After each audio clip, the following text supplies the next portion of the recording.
Kodam 9 Udayana menggelar apel Komandan Satuan Tersebar TNI AD tahun anggaran 2024 di Rindam 9 Udayana di Kabupaten Tabanan pada Senin 27 Mei 2024. Apel Komandan Satuan ini bertujuan untuk menyamakan persepsi para Komandan Satuan dalam melaksanakan tugas pokoknya secara prima. Utama jajaran TNI Angkatan Darat termasuk di Kodam 9 Udayana kali ini mengambil tema melalui apel Dansat TNI Angkatan Darat tersebar, kita tingkatkan profesionalisme prajurit guna mewujudkan pertahanan yang tangguh untuk Indonesia maju. Apel ini merupakan tindak lanjut dari pelaksanaan apel Komandan Satuan Terpusat TNI Angkatan Darat yang sebelumnya digelar di Bali. Pangdam 9 Udayana Majen TNI Bambang Trisno Hadi dalam sambutannya mengatakan, apel Komandan Satuan pada hakikatnya bertujuan untuk menyamakan persepsi para Komandan Satuan dalam melaksanakan tugas pokoknya secara prima, yaitu profesional, responsif, inovatif, modern, dan adaptif, guna meningkatkan pembinaan dan kemampuan operasional satuan masing-masing. Pangdam meminta peserta agar mengikuti kegiatan ini dengan baik dan penuh rasa tanggung jawab.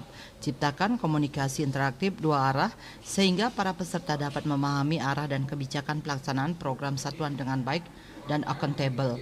Sasaran umum penyelenggaraan apel Dansat Tersebar TNI Angkatan Darat TA 2024 ini agar menjadi bekal kepemimpinan dan satuan masing-masing. Apel ini harapannya bisa mewujudkan kesamaan persepsi para komandan satuan Dansat guna mengoptimalkan pembinaan satuan dalam rangka mendukung tugas pokok TNI Angkatan Darat.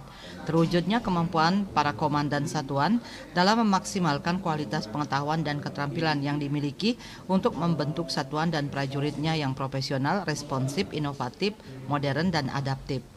Kemudian mampu mengidentifikasi berbagai permasalahan dan satuan untuk merumuskan konsep pembinaan satuan yang terbaik melalui peningkatan kepedulian, kepekaan, dan integritas demi kesiapan operasional satuan yang diharapkan, dan mampu mengemban tugas pembinaan teritorial untuk mewujudkan kemanunggalan TNI rakyat.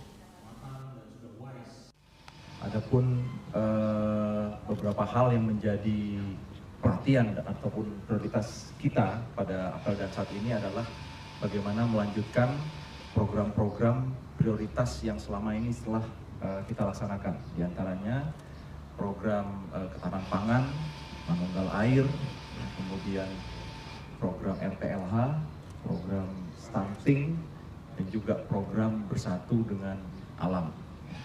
Selain itu, dari segi profesionalitas, kita juga meningkatkan bagaimana meningkatkan profesionalisme prajurit-prajurit kita, terutama dengan adanya sistem program latihan yang baru yang sudah dicanangkan oleh Angkatan Darat. Ini akan segera kita pedomani dan kita terapkan di satuan-satuan tempur, terutama yang ada di wilayah Kodam 9 Udayana.